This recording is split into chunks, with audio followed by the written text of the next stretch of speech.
and just kind of take that same feeling you get at the restaurant, to somebody's house or business. There's been times that I was telling Shane, I can't do this anymore. Mm-hmm. Like, I couldn't, sometimes there'll be days I did not see the light at the end. An expectation was started a long time ago, and we've always lived up to that expectation and have thrived to continue to make it even better.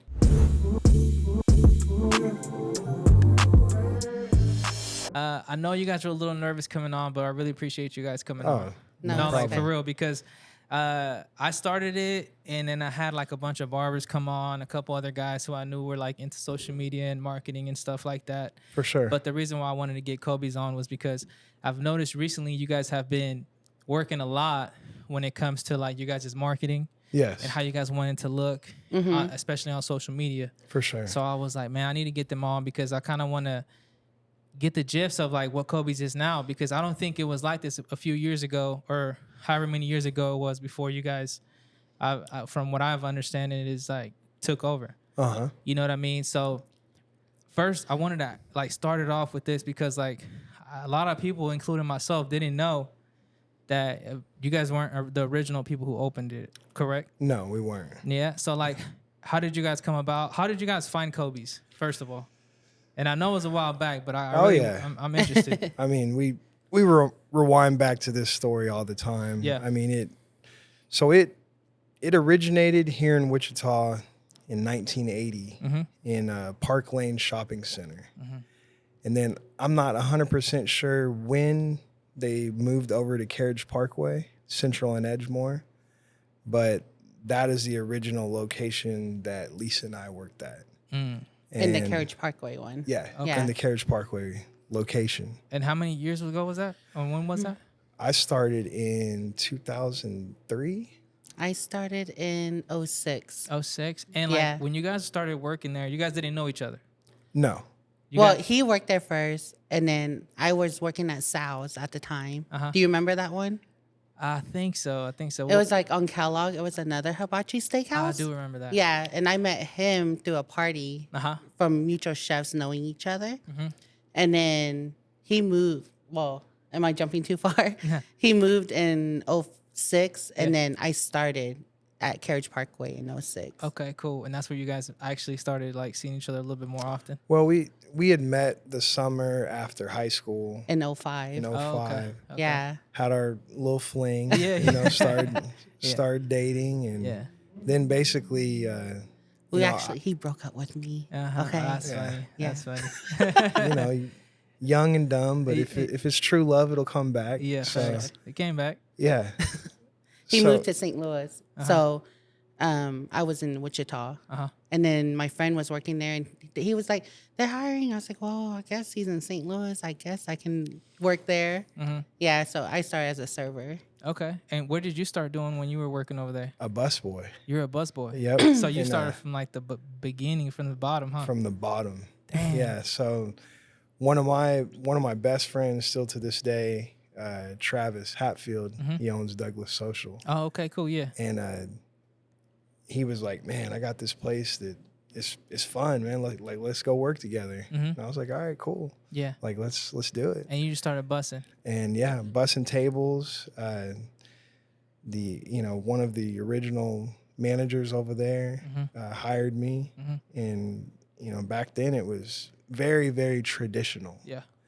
I mean, everything from we're gonna feed you every night to just you kind of learn the culture, the respect back then, especially. Okay. So chefs were up here, and everybody looked up to that. Really? And that's what always intrigued me about the business, the restaurant, because it was like chefs were looked at as like professional athletes almost. Yeah. So prior to you going into that spot, did you have any like prior experience in like any other restaurants or anything like that, or that was basically where you started learning everything? Oh, I learned it all there. Yeah. I mean, before that, I did a little lawnscape, passed out flyers for budget blinds, but that was like my first real job. Okay. Like where you actually had to be there at a certain time. Okay. You know, it was serious. It was cool. And then for you, it was the same thing, or did you have prior jobs before? I served at Sal's, and then I worked at Thai Tradition for a little bit.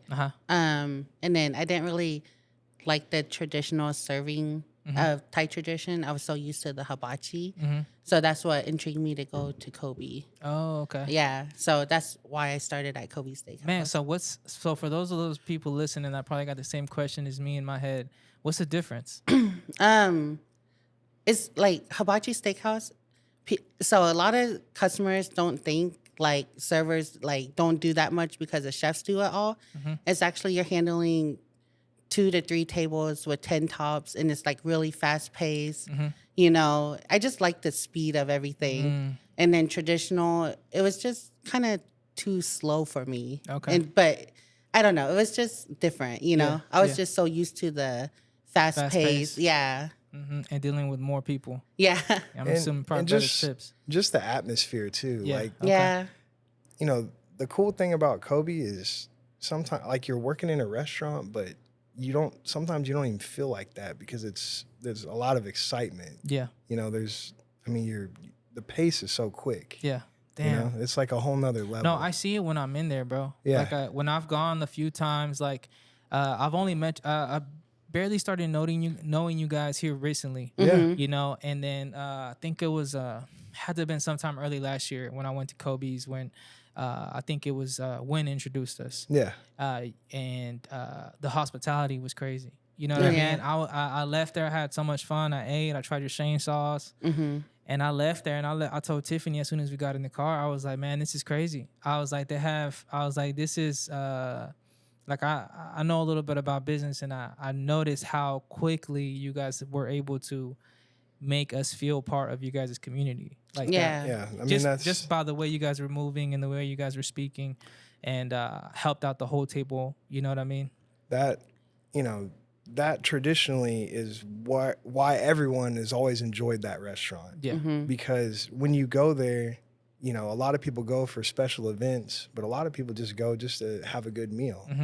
But hands down, you're always gonna feel like you're a part of something. Yeah. You know, like the experience is warm. Yeah. You know, that's what people are looking for. So prior to you guys taking over Kobe's, the people that ran it there, did they run it similar? Is that who you guys learned from, or okay? So did you have like a mentor who showed you like how to treat people, how to navigate through like creating a community? Yeah, we really got to rewind back because we got a little we're off. actually like the third owner of Kobe Steakhouse. We got a little off track when we were talking about the history of the restaurant. No, for sure, because I was trying to navigate my way in there because I was like, man, I know I know for a fact that there was something that had to happen on their way to eventually owning Kobe's, where they learned like how to run a shop, how to make sure, how to run like a hibachi steakhouse, you know, how to make sure that people are happy, how to make sure it's fast paced. So like, how did you guys learn those things? Because I know that's at the end of the day, like from a person outside looking in, I'm like, man, that's what they're successful at. For sure. So when I started working there, the business was actually in transition to the next ownership. And the two gentlemen that I work for, Jim Hamlin and Jim West, were brother-in-laws out of Winfield, Kansas. Okay. And they were in the beef business, and they ended up kind of making some ties with Kobe Steakhouse due to they used the same accounting firm. So so put all that together. Yeah. And the original Japanese owner, his name was Komasan.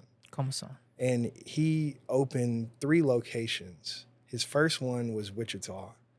And then he went and opened St. Louis. And then after that, it was Omaha, Nebraska. So our company actually had 3 restaurants that was a part of the whole, you know, umbrella.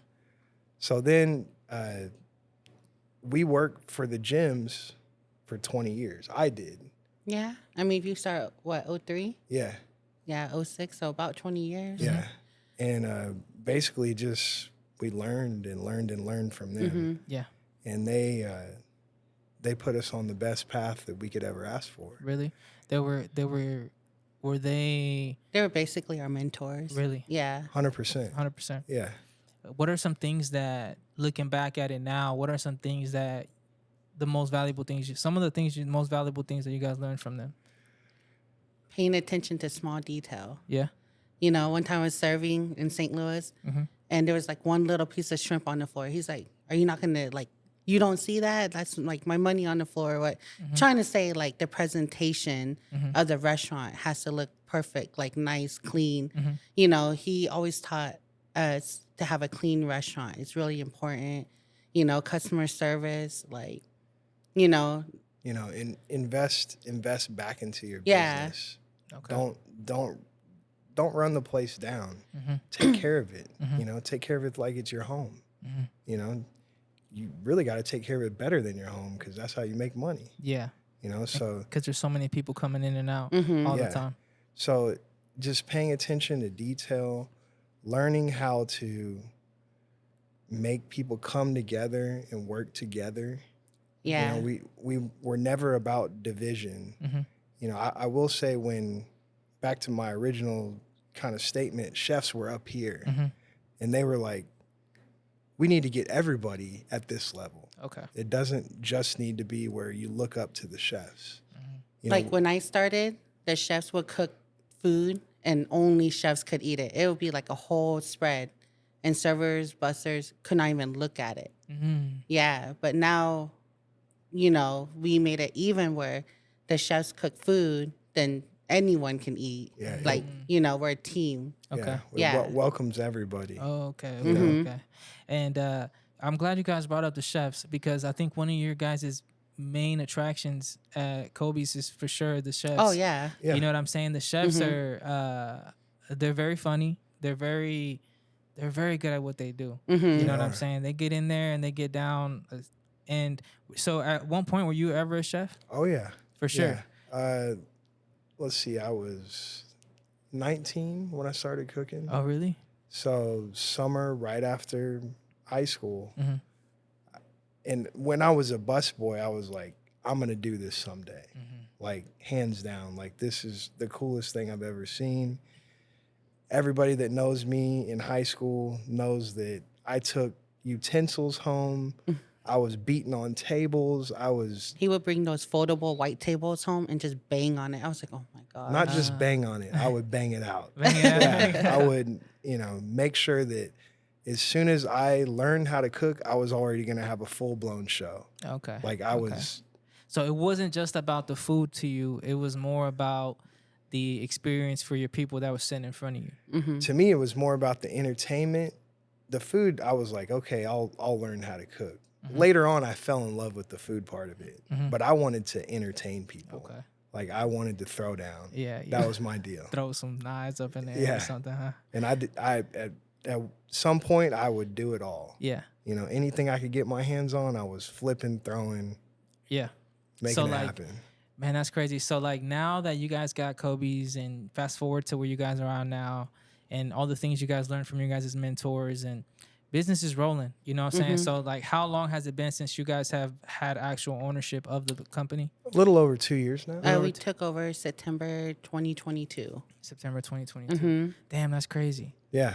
Bro, because, this is kind of like when I don't know if it was just because of Tiffany, because she put me on she put me on the hibachi, I wasn't on that, Yeah. But I became a big fan of how you guys serve food, like when it comes to first the soup, then the salad. And is that traditional in every hibachi spot? Yeah, I would say so. Yeah. Everywhere we went to, it's like that. It's like that? So I always thought that was pretty cool. It felt very warm, because they're bringing you plate after plate. They're talking to you. Your chefs are talking to you. And it felt more of a community because you're sitting around with a lot of people. For sure. You know what I mean? Sometimes you don't even know them. A lot of times I don't sit next to somebody I know. It can go really good, or it can go a little bit bad sometimes. Most of the time, it's always good. Yeah, most of the time people drink sake, share. Hey, do you want a shot? Then they bond over that. Yeah, for sure. Yeah, I've had that happen. That was actually Kobe's was the first time I ever had sake. Oh, really? How did you like it? It's cool. It's a little warm. It's a little warm and a little. But I got used to the taste. Next time we gotta get you on the Purple Dragon. The Purple Dragon? Yeah. What kind of drink is that? It basically, you take the warm sake, you add some raspberry Chambord, liquor to it, and it kind of kills that Okay. that Yeah, I gotta try that. aftertaste. Yeah, I gotta try that. It's dangerous. It's dangerous. It's dangerous. Because you don't really taste it that much. You really don't. Okay. Yeah. That's cool, man. So going back into the process with your guys as chefs, because I want to talk about that, because so now that you guys have chefs, a lot of them you guys have had for a while, right? Excuse me. Yeah, we have a chef that started before. We have 2 chefs that started before Shane. Yeah. Oh, really? Yeah. Yeah.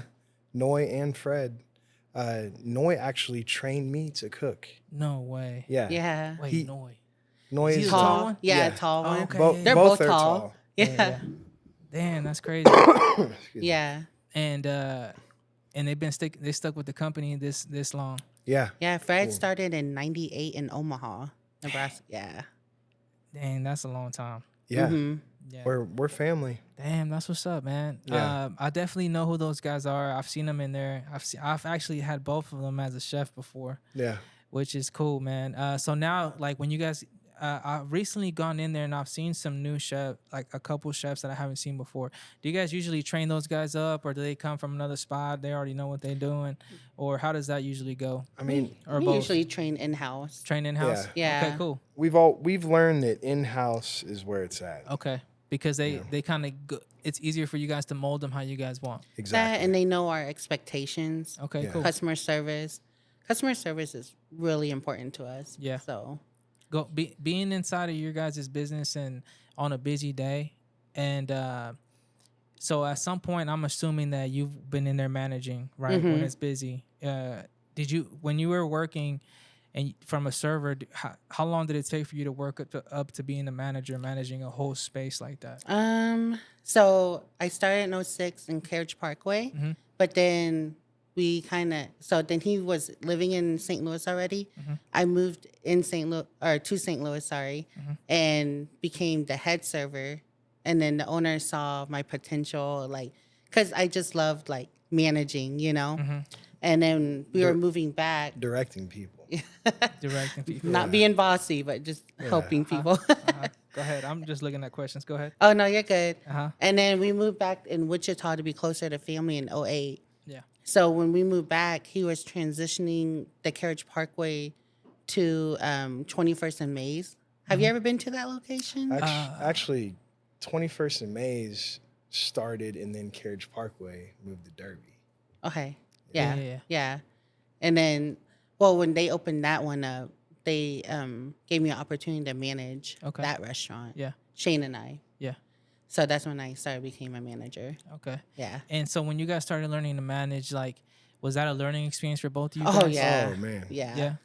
You know, Jim and Jim used to take us to, we'd go to Chester's Chop House. We'd go to a lot of high-end restaurants, and they would show us, that obviously we have a different price point than these restaurants.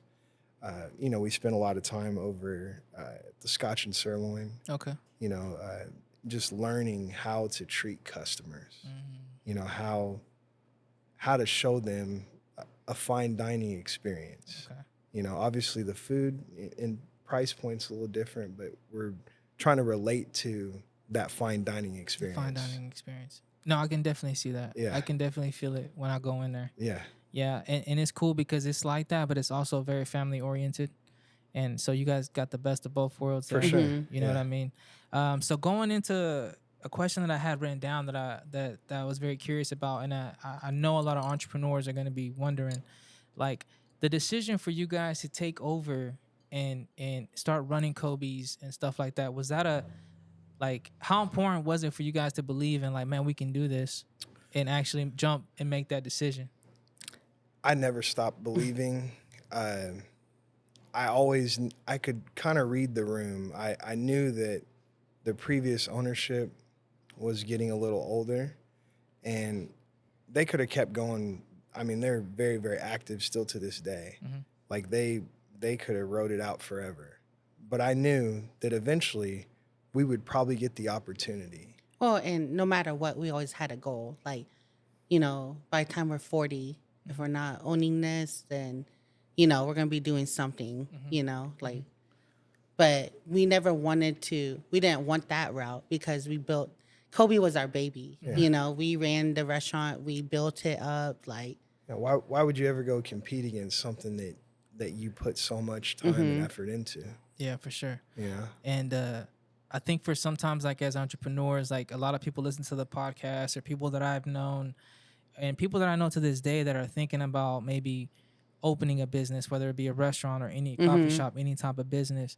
I think they don't understand that sometimes, like, you really need to have vision and belief that you really can do this and want to do this. And sometimes I don't think, and maybe they do, maybe they don't, but like, we know what we signed up for. Oh yeah. You know what I mean? It's not easy. Vision, belief, experience, and you got to stay disciplined. It's not just going to come. Well, and you have to be patient too. Yeah, to me, that's discipline. Yeah, for sure. Yeah.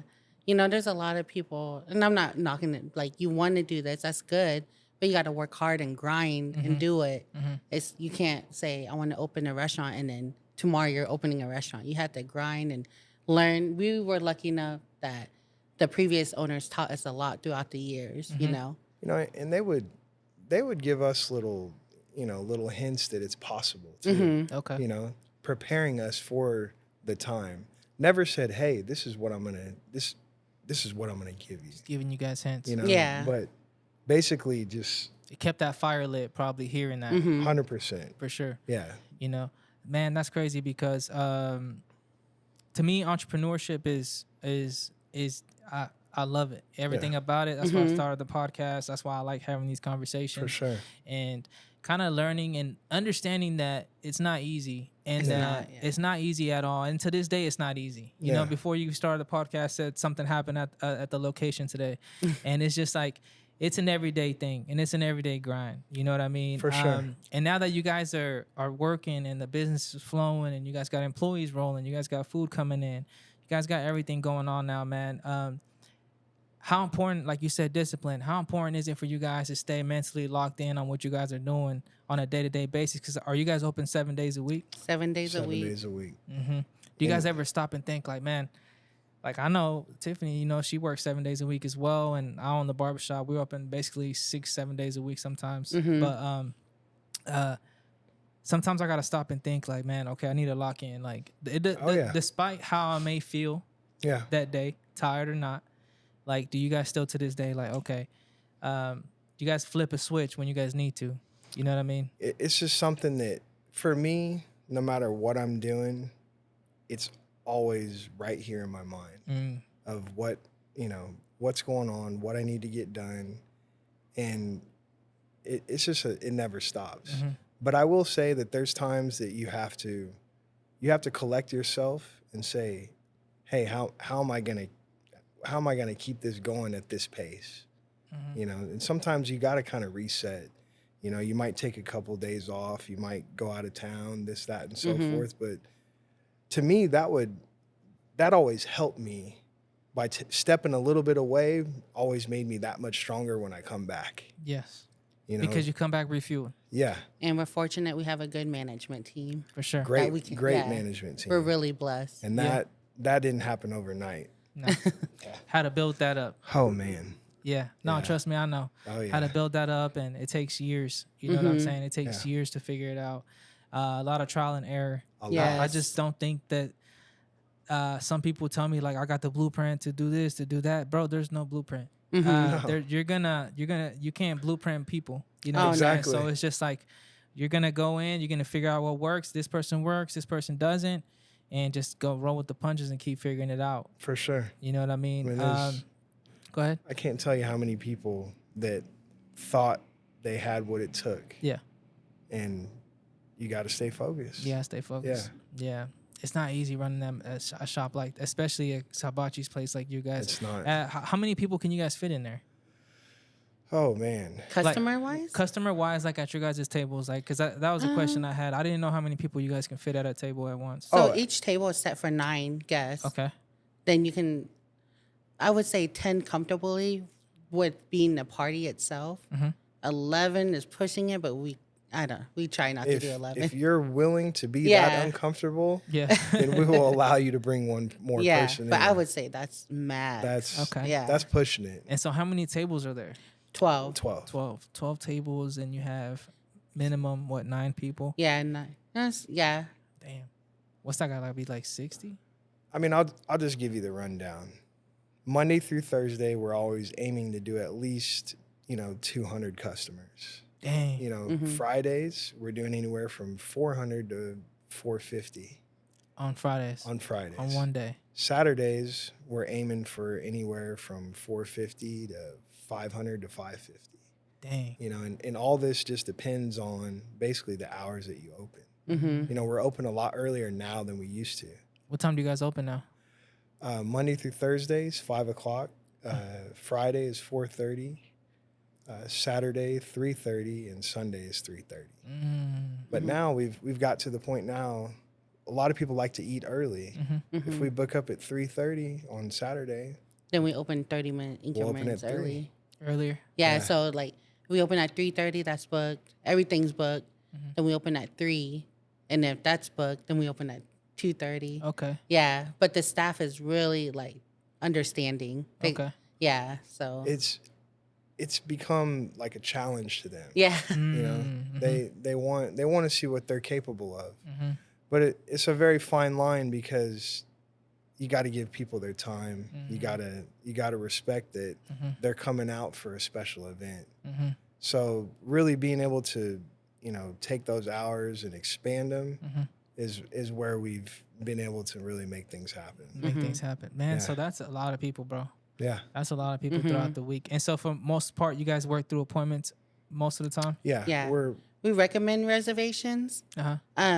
We can do walk-ins. It might be a little bit of a longer wait, but most walk-ins are understanding. Yeah. Yeah. No, for sure. Especially, I think we've called like maybe an hour or two ahead. Yeah. Or maybe the day before if we can. But you guys are always pretty accommodating. Walk-ins they're tough, but we love them because they give us an opportunity to fill holes that reservations may not show up. Yeah, for sure. Things are going to come up. We understand that. Yeah, and that gives us an opportunity to. It's to so fill hard. the spots. Like for us, for our own family experience, we don't do reservations. We're like, oh, what do you want to eat? Like 30 minutes before we go to dinner. So I understand. But the reservations basically. It keeps it so organized. Oh yeah. Yes. If easier to manage. For sure. I mean, you just can't. There's been other restaurants I've seen, and they're okay, no reservations, and I'm like, there's no way. Yeah, there's no way. I mean, there's just that would just be unfair. Yeah, I mean, I think you guys are just so busy and got so much volume. It just makes it a lot easier doing it that way. Yeah, you know what I mean. So now that you guys have the managers and you guys are at the point, and you guys is like up here, and you guys is like when it comes to staff and ownership at the top, how important is it for you guys? How important has it been for you guys to learn to communicate with your guys' managers, with your guys' staff? Like, I'm sure it's a skill that you guys had to build over the time. Yeah. So like, how has that, the communication skill developed over the time for you guys? Well, I was going to say, I think we have great communication with our staff. We have like the app Group Me, and it's all divided into each hosts, bussers, servers, chefs. So whenever, we don't want to wait until a meeting to address anything, every day those group chats are active, know. For sure. Oh man, very active. The gyms and I were very old school. I would call them every single night. After the doors were closed, I'd call, I'd give them the report, tell them what happened that day, who didn't show up, who was acting up.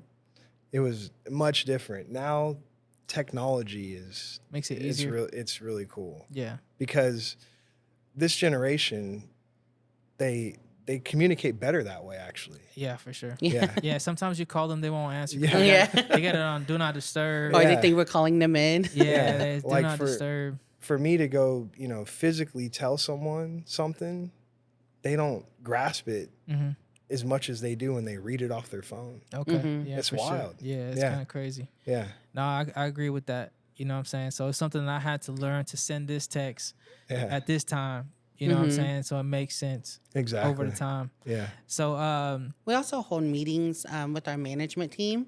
And then, we talked about those meetings can last a while. We have, I mean, probably at least every couple weeks. Yeah. We're coming together. I mean, you got to stay close. No, you gotta for sure, talk. for sure. When it comes to the meetings, is it like you guys and the whole staff, or just you guys and your managers? We spend most of our time with the management. Okay, cool. Obviously, our chef meetings, we're all involved. You know, owners, managers, chefs, kitchen staff. But we talk to the management, and then we let them go talk to the employees. Okay. Obviously, if somebody's really out of line, I'm gonna let you know right then and there. Yeah. But that's how the gyms allowed us. So we're kind of trying to learn this between managing and being the owner, because we're so used to communicating directly to the staff. But now we're trying to learn to step back and let the managers communicate. Yeah. If that makes sense. That's dope. No, it makes complete sense. I feel like that's just another growing pain that we have to figure out. You get what I'm saying? It's been probably one of the hardest things in my life. Really? Oh yeah. It's very, very tough. Because you got to be a little bit more hands off. A little bit more hands off, but still be enough hands on that things are good. People don't step over the line. Okay. Yeah. Yeah, find that balance. Yeah, for sure. And when it comes to your guys' managers, man, you guys said you guys were blessed with some really good managers. They understand and reciprocate and communicate really well with you guys, because it has to because I haven't seen a hibachi spot or a restaurant in general deal with that many people the way you guys deal with them. Yeah. You know what I mean? So they have to understand it. They have to just understand and do everything that you guys say, because it just looks like it, for sure. I mean, the good thing about our business is we had an expectation was started a long time ago, and we've always lived up to that expectation and have thrived to continue to make it even better. And so we hold everyone to that accountability. No, for sure. The cool thing is Shane and I worked in different restaurants, St. Louis, Wichita, South. He worked at different hibachi restaurants. He even worked at Sumo. Okay. Yeah. I ventured out, So we got all the, pros and cons from these restaurants and built it our own system. Yeah, I mean, a lot of people don't know this, but, Number-san, the old owner of Sumo, was the first head chef for Kobe. Oh, really? Yeah. Dang. Yeah. I didn't know that. A lot of these steakhouses open in Wichita, they were former chefs of Kobe Steakhouse. Oh, okay. Yeah. Okay, yeah, I cool. mean, he was a culinary, genius in my eyes. Yeah. I mean, He was a beast. Oh yeah, they were doing some really cool things out there for a long time, and a lot of some of the things that we've kind of tied into our menu, we got tastes from what we saw over there. I mean, not completely straight copycatted, but yeah, I mean, you know what people like. No, for sure. I can tell by the way you talk, bro, that you really care a lot about the food. Oh yeah. You know what I'm saying? And how the presentation, how it tastes, like what it looks like, what food, maybe what meat you guys pick or whatever. But I can definitely tell you care a lot about the food. Yeah, the quality is so important. I mean, if you don't have quality food, I mean, you're done. Yeah. When you guys took over, was there any changes made to the menu? Like, did you guys incorporate some things? Oh yeah, we added. We added little stuff here and there. Yeah, I mean, you always got to try to kind of reinvent. Shane sauce. Yeah, well, that's.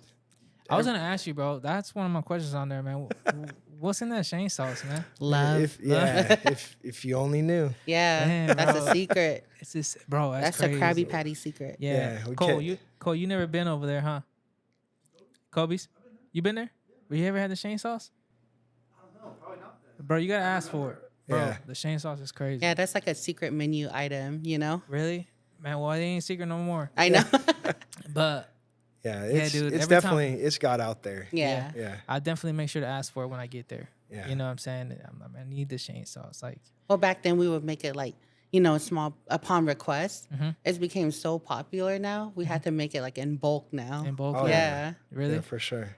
Do you make that, or do you taught the chefs how to make it? Most of the time, Lisa and I make it. Really? Yeah. I make it better. Just saying. Dang, that's crazy. Yeah. Yeah. Nah, that's crazy because I really enjoy I enjoy everything. Every time I recently what I've been doing lately is like when I go out to eat there or when I've gone recently, I try to switch it up. I try to switch it up because you guys have you guys have a big menu, bro, and there's some stuff on there I haven't tried.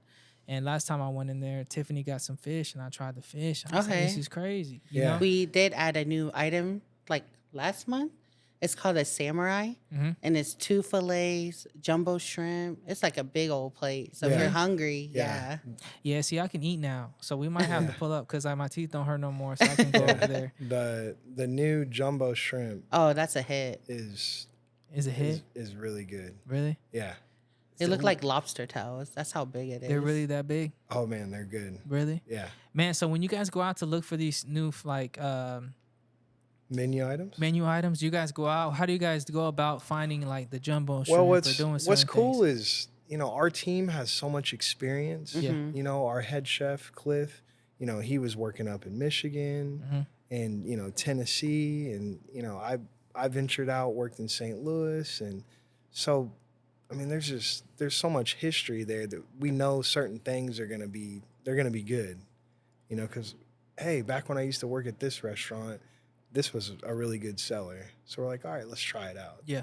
There are some things where people bring it up and we're like, no, we're not doing that. Yeah. Like that's too much. Yeah. But we've put together a really good menu. Yeah. Like even our jalapeno poppers that we have now, our chef Johnny, he used to make that just for fun for the staff. We're like, wait, this is really good. Yeah. So now we put it on the menu and it's one of our most popular appetizers. Yeah. Really? Yeah. I haven't had them yet. Oh, it's man. Good. Those are good too. Really? Yeah. He gets the jalapeno and puts our crab rangoon mix. Yeah. That we make from scratch. Yeah. And he batters it and deep fries and it's good. Yeah. But what do you guys feel like your guys' most popular dishes? Or do you guys think like your guys' rice is fire too though? Oh yeah. Oh yeah.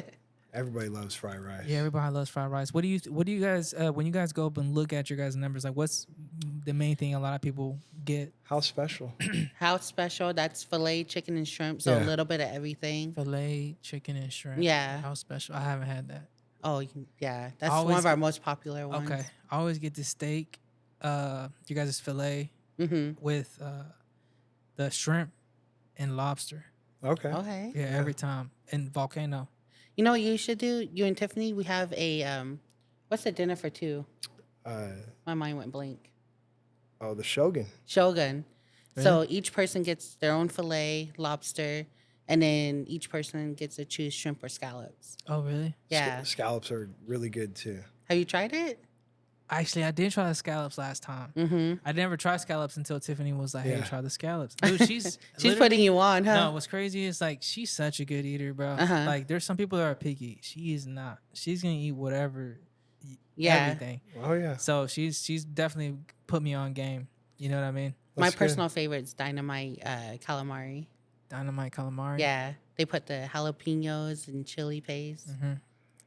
When we go up there, I'm gonna shoot you guys a text before we go next time. That way I can remember this. Yeah, give you some recommendations. Yeah, because I'm gonna try some stuff out next time I go, especially that sake drink you said. Oh, and then like Jack Stacks, he likes the potatoes. Yes, the potatoes. Yeah, garlic potatoes are really good too. Really? Yeah, that was something new we threw on there, and they're good. Damn. Another question I had, man, before I get off track with the food, because I'm just thinking about the food. I know we can go on. Yeah, I'm just thinking about the food now. One thing as an entrepreneur, looking back for me, I can look back at some stuff that I've been through during my career and like owning the shops and stuff. And what's one of for the people listening right now, like what's a lesson you guys learned through entrepreneurship? What's something that you can get, some advice that you can give them that maybe you guys went through, or maybe something you guys learned through owning your own business? Just some advice that we can take home. Mine is to never give up. There's been times that I was telling Shane, I can't do this anymore. Like I couldn't sometimes there'll be days I did not see the light at the end. But, you know, luckily he was my partner. He encouraged me. He's like, you know, work with me and we'll get through this. I promise you. And, you know, never gave up. And I'm happy we didn't. Oh yeah, you know, never give up and always do things by the book. Yeah. You know, don't cut corners. Make sure you do it right. No, 100%. And that's something that we learned from the past ownership is just do it right. Yeah. You know? Yeah, no, that's some great advice. Yeah. From what you said, do you think that as an entrepreneur, what you just said about, do you think every entrepreneur gets tested Oh, yeah. to the limit Oh yeah.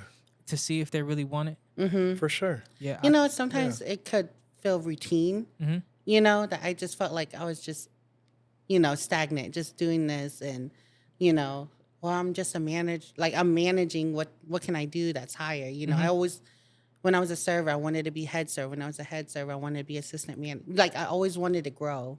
So when I thought management was the highest, you know, that's when I was kind of like in my little rut. Yeah. Okay. Yeah, because I genuinely believe that when people get into entrepreneurship, whether in a business or any company or anything like that, I always tell them to enjoy the good times because you will get tested. Oh, yeah. And you are going to have to really dig deep to see like what's on the other side. But like, that's why I like entrepreneurship because I've learned through those tough times, on the other side, you really find out what you're made of and like who you really are when it comes to owning a business and an entrepreneur. Definitely. I mean, Shane and I used to sleep in the restaurant. That's Really? how dedicated we were. Nuh-uh. Yeah, I mean there'd be, you know, there'd be times where, you know, we got a shift to answer the phones that day. You know, we're both working the dinner shift. Let's say, you know, some sort of repair needs to happen that night. I mean, you look up, I mean, it's 2:00 in the morning. You're trying to fix something and you got to turn around and answer the phone the next morning. Yeah, and get back to work. Yeah. I mean, you know, we were fortunate that we had each other. You know, that's what made our journey so magical because we could basically bounce off of each other. You know, if someone needed help here, Yeah. you're the other one to help. Yes. A lot of people don't have that. They don't because, you know, there was a lot of things that I was really good at that Lisa may not be very good at, but a lot of things, you know, and vice versa. Yeah, I mean, he runs the back house, the chefs, everything, you know, the maintenance. I kind of do the servers, hosts, bartending. For sure. You know. She was more front of the house. I was more back of the house, but we always learn to, you know, learn from each other. And he's really good being personal with customers. Like, yeah, that was always my thing. Yeah. You know, I can strike conversation with about anybody. Yeah.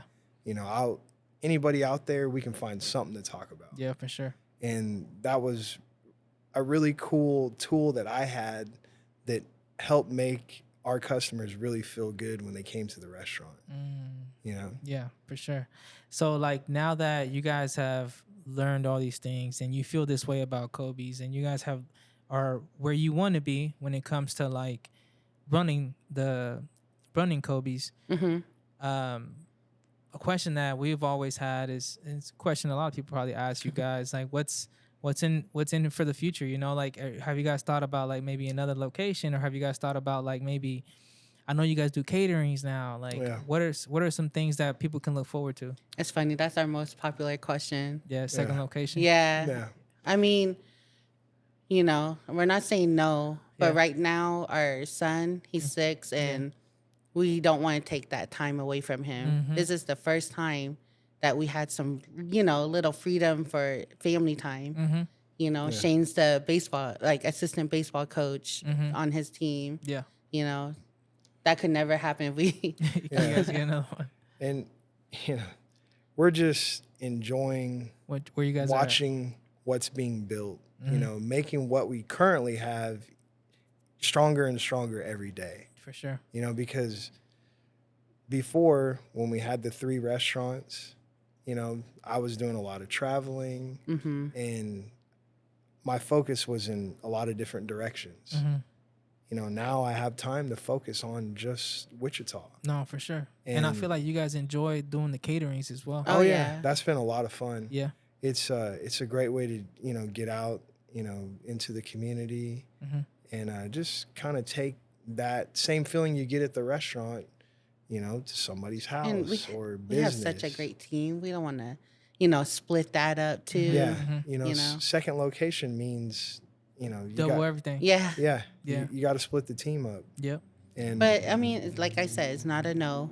yeah. We just got to wait for the right timing. Yeah. Exactly. Timing is everything. It is. Don't want to rush into something. No, for sure. You can't get too far ahead of yourself. For sure. Yeah. I mean, you guys got a good thing going right now. Yeah. And I feel like you guys got a lot of support here in Wichita for sure. Oh, we appreciate it Yeah, too. you guys got a lot of support for sure. And what are you gonna say?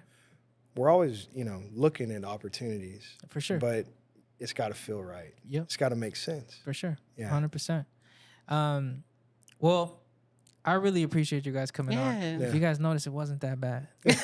You guys. Yeah. We got some cool stuff coming up though. So No, for real. yeah, we got new T-shirt designs, more like streetwear. Yeah. Okay. Cool. Actually, coffee days and buckets was like my inspo. Okay. Cool. That's yeah, what's up. That's what's so up. I'm excited for that. That's cool. Yeah, we got some new seasonings coming up. Yeah, we created some seasonings, you know, a while back, and we've kind of taken those to the next level. Okay. Working with Pat Daddy's, you know, seasonings. Okay. And we'll have something that we can sell out of store. So That's what's up. if you want a little sample, little sprinkle of what you get at the restaurant, you'll be able to do some things Purchase at it up. home. Okay. Yeah. Man, we're gonna have to snatch that up. Yeah. No, for real. You know, Because we need everybody's that. got a Blackstone. So, yeah. I'll be trying to cook at home. It's not like that, but I'll be cooking at home. yeah, it'll give you a little taste of it. Nah, we'll have to snatch it up, man. Well, I really appreciate you Thank guys coming you. on, and I'm sure a lot of people are gonna be able to enjoy this story, and we'll be at Kobe's here pretty soon. Okay, For sure. nice. Thank Appreciate you. it. We really Appreciate appreciate you. No problem. That's it. Oh my god, I did horrible. No, you didn't. No, that was so awkward. It was smooth, huh? I got cotton mouth too. It went really smooth. Oh man. Really? Good conversation. Okay. Yeah. Touch base on pretty much everything I want to touch base on. Okay, cool. Thank you. That was fun. Yeah, it was cool.